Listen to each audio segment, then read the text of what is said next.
Guys, माझ्या प्रतिभा YouTube चॅनलवरती तुमचं मनापासून स्वागत आहे। चला तर मी सांगते तुम्हाला की घरी साध्या आणि सोप्या पद्धतीने मसाला भात आपल्या घरी आवश्यक असणाऱ्या वस्तूपासून आपण कसा बनवला जाते। चला तर मग व्हिडिओकडे।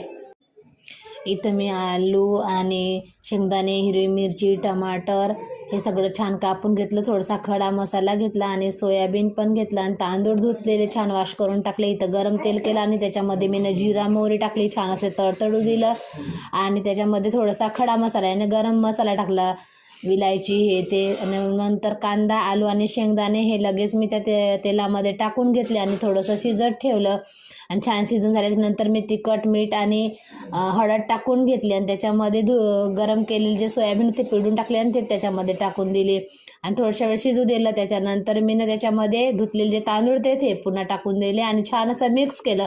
थोड्याशा वेळपर्यंत त्याला मी परतत राहिली, म्हणजे छान त्याला तेल वगैरे सुटतं आणि नंतर त्याच्यात पाणी टाकून मी भात शिजायला ठेवला। 30 मिनिट ठेवला। बघा भात किती सुंदर झाला आहे।